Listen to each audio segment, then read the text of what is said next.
એક સમય હતો જ્યારે વઢવાણનું નામ પડતા જ સૌપ્રથમ યાદ આવતી હતી અહીંની બાંધણી. દેશ વિદેશ સુધી ઓળખ ધરાવતો આ પરંપરાગત ઉદ્યોગ આજે પોતાનું અસ્તિત્વ બચાવવા સંઘર્ષ કરી રહ્યો છે. હજારો પરિવારોનું ગુજરાન ચલાવતો અને મહિલાઓને આત્મનિર્ભર બનાવતો બાંધણી ઉદ્યોગ આજે સરકારની ઉપેક્ષા, બજારની મંદી અને બદલાતા સમયના કારણે મૃતપ્રાય અવસ્થામાં પહોંચી ગયો છે. આવો વિગતે વાત કરીએ આ અહેવાલમાં. નમસ્કાર, હું છું આસિફ કાદરી અને સ્વમાન સાથે તમારું સ્વાગત છે. વઢવાણ એક સમયે બાંધણી ઉદ્યોગનું મોટું કેન્દ્ર ગણાતું હતું. અહીંના ઘરમાં મહિલાઓ રાત દિવસ મહેનત કરીને બાંધણી તૈયાર કરતી હતી. એક અંદાજ મુજબ વઢવાણની 70%થી વધુ મહિલાઓ આ ઉદ્યોગ સાથે જોડાયેલી હતી. પોતાની હાથની કળાથી હજારો મહિલાઓએ પોતાના પરિવારને આર્થિક રીતે મજબૂત બનાવ્યા હતા. પરંતુ આજે સ્થિતિ એકદમ બદલાઈ ગઈ છે. સમય બદલાયો, બજાર બદલાયું, પરંતુ બાંધણી ઉદ્યોગને એક સમય સાથે આગળ લઈ જવા માટે કોઈ ગંભીર પ્રયાસ થયા નહીં અને પરિણામે આજે 50%થી વધુ બાંધણીના કારખાનાઓ પર તાળા લાગી ગયા છે. એક તરફ મશીનથી તૈયાર થતા પ્રિન્ટેડ કપડાં બજારમાં સસ્તા ભાવે અને ઝડપી રીતે મળી રહ્યા છે, તો બીજી તરફ હાથથી તૈયાર થતી બાંધણી સ્પર્ધામાં પાછળ રહી ગઈ છે અને લોકો હવે ઓછી કિંમત તરફ ફરી વળવા મળ્યા છે અને વર્ષોની પરંપરા ધીમે ધીમે બજારમાંથી ગાયબ થવા લાગી છે.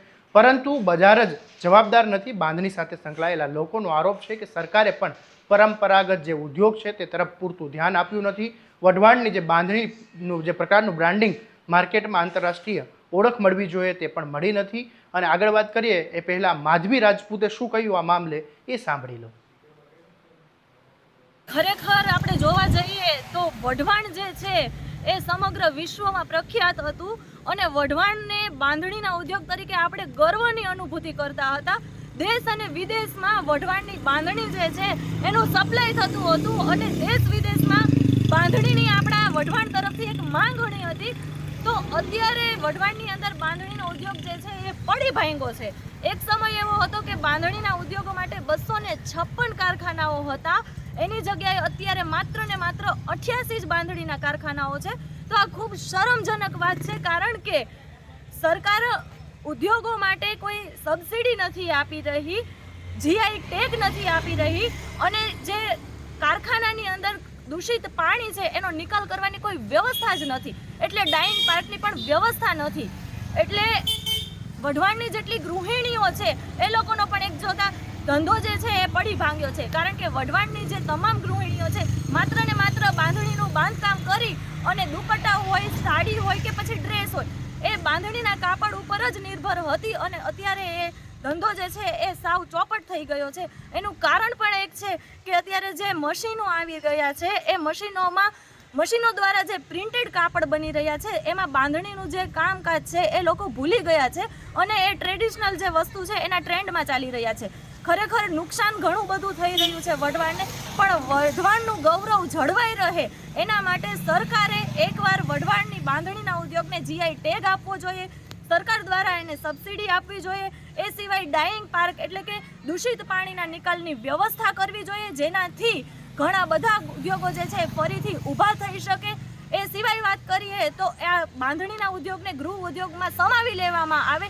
જો સરકાર એને સમાવી લે ગૃહ ઉદ્યોગમાં તો તમામ જે વઢવાણની ગૃહિણીઓ છે એ લોકોને એક નવો રોજગાર મળી રહેશે. તો અમારી સરકારને આ અપીલ છે, માંગ છે. જો સરકાર સમયસર સબસિડી, તાલીમ, માર્કેટિંગ અને ઓનલાઈન વેચાણની વ્યવસ્થા ઊભી કરે તો આજે પણ વઢવાણની જે બાંધણી છે તે વિશ્વના બજારમાં પોતાની આગવી ઓળખ બનાવી શકે છે. આજે બાંધણી સાથે જોડાયેલા હજારો કારીગર અને મહિલાઓ રોજગારી માટે સંઘર્ષ કરી રહ્યા છે. ઘણા પરિવારોને વર્ષોથી ચાલતો ધંધો બંધ કરીને અન્ય મજૂરી કરવી પડી રહી છે. જે હાથો એક સમયે કળા સર્જતા હતા તે હાથો આજે રોજી રોટી માટે ભટકી રહ્યા છે. બાંધણીના ઉદ્યોગ સાથે સંકળાયેલા શીતલ વાઘેલા શું કહી રહ્યા છે એ સાંભળી લો. અત્યારે વઢવાણના બાંધણીની જે ગૃહ ઉદ્યોગ છે ખૂબ જ ખરાબ પરિસ્થિતિમાં જઈ રહ્યો છે. જામનગરમાં અત્યારે એનો ખૂબ જ વિકાસ થઈ રહ્યો છે. પહેલાં 256 જેટલા કારખાના હતા, અત્યારે 88થી નીચે થઈ ગયા છે અને 50%થી પણ વધારે ઘટાડો થઈ રહ્યો છે. તો સરકારને એટલી વિનંતી છે કે તે વઢવાણની બાંધણીના ગૃહ ઉદ્યોગને સબસિડી આપે અને આર્થિક સહાય કરે, તો ત્યાંની ગૃહિણીઓ પોતાનું રોજકામ કરી શકે અને પોતાનો ગૃહ ઉદ્યોગ પણ ચલાવી શકે. અને જે કેમિકલયુક્ત પાણી છે તે ત્યાંના રહેવાસીઓને ખૂબ જ મુશ્કેલજનક છે. તો ડાઇન પાર્ક જેવી સુવિધા કરીને પણ તે કેમિકલયુક્ત પાણીનો નિકાલ કરે તો પણ એક સારી વ્યવસ્થા થઈ શકે છે. તો સરકારને એટલી જ અપીલ છે કે તે વઢવાણના ગૃહ ઉદ્યોગને સબસિડીની સહાય આપે અને કેમિકલયુક્ત પાણીનો નિકાલ કરે તેવી અમારી વિનંતી છે. સરકાર વારંવાર વોકલ ફોર લોકલ, આત્મનિર્ભર ભારત અને સ્થાનિક હસ્તકલાને પ્રોત્સાહન આપવાની વાત કરે છે, પરંતુ વઢવાણ જેવી ઐતિહાસિક કળા આજે સહાય અને સંવેદનાની રાહ જોઈ રહી છે. જો સમયસર યોગ્ય આયોજન થાય તો કદાચ આગામી પેઢીને માત્ર પુસ્તકોમાં જ વાંચશે કે વઢવાણ ક્યારેક બાંધણી માટે જાણીતું હતું. બાંધણી એ માત્ર એક ધંધો નથી, પરંતુ વઢવાણની ઓળખ છે, સંસ્કૃતિ છે, હજારો પરિવારની રોજીરોટી છે.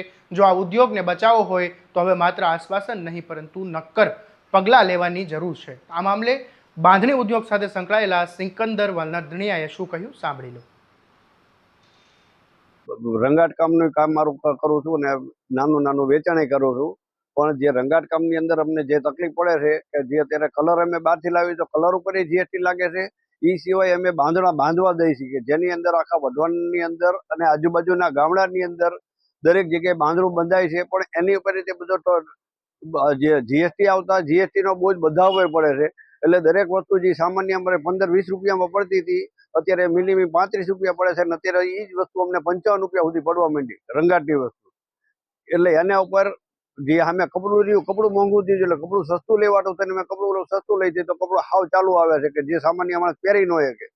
અને એ બધો લોડ પડતા ધંધો અત્યારે હાવ લુપ્ત થવાના આરે આવી ગયો કે જે કાયમ માટે નકર આની પર આજુબાજુના ગામડું હોત આની પર નભે છે. એની બદલે અત્યારે મંદી એટલી બધી દેખાડે છે કે કોઈ પાસે કઈ કામ નથી.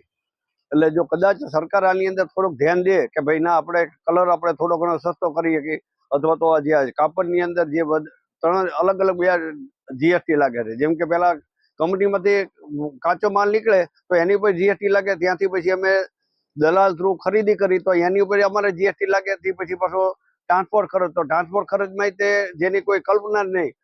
અમારું કાપડ દરેક 3 જગ્યાએ થઈને ફરીને આવે છે. એટલે અમને એટલું બધી ટોટલી દરેક જગ્યાએ અમારે જીએસટી એટલે કરીને અમારે જીએસટી અમારી પાસે લે છે. જે 5 રૂપિયાની વસ્તુ અમારે સામાન્ય ગણાય ને એ વસ્તુ અમને 25 રૂપિયાની આસપાસ પડે છે. વઢવાણની બાંધણી કેમ પ્રખ્યાત છે? વઢવાણની બાંધણી જેમ કે રાજાશાહી વખતથી આ વસ્તુ ચાલુ છે કે ત્યારે ખાલી લાલ ને લીલી ચુંદડી ગણાતી હતી, માતાજીની ચુંદડી.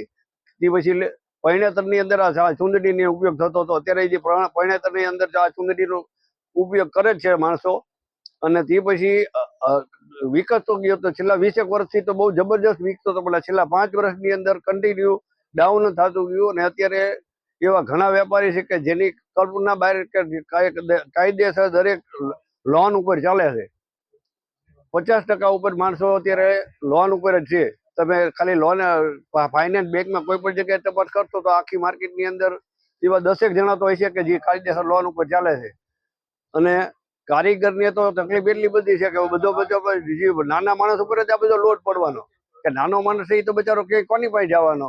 એટલે એ અંદર મૂંઝાતા રહેતા અઘટિત પગલું હાથ ભરી લે છે. કેટલાય માણસો એવા છે કે અઘટિત પગલું ભરી લીધું છે. વઢવાણની મહિલાઓ અને કારીગરો સરકારને એક જ અપીલ છે કે બાંધણી ઉદ્યોગને વિશેષ પેકેજ આપવામાં આવે, સબસિડી આપવામાં આવે અને રાષ્ટ્રીય અને આંતરરાષ્ટ્રીય સ્તરે બ્રાન્ડિંગ આપવામાં આવે. આ ઐતિહાસિક કળાને જીવંત રાખવા માટે તાત્કાલિક કોઈ નીતિ જાહેર કરવામાં આવે, નહીંતર બાંધણીનો એક સમય શાન હતી એ હવે આવનારા સમયમાં માત્ર ઇતિહાસના પાનામાં જ જોવા મળશે. આવા જ અપડેટ માટે તમારા સ્વમાનને ફોલો કરી દેજો અને આ વિડીયોને શેર કરવાનું ભૂલતા નહીં. નમસ્કાર.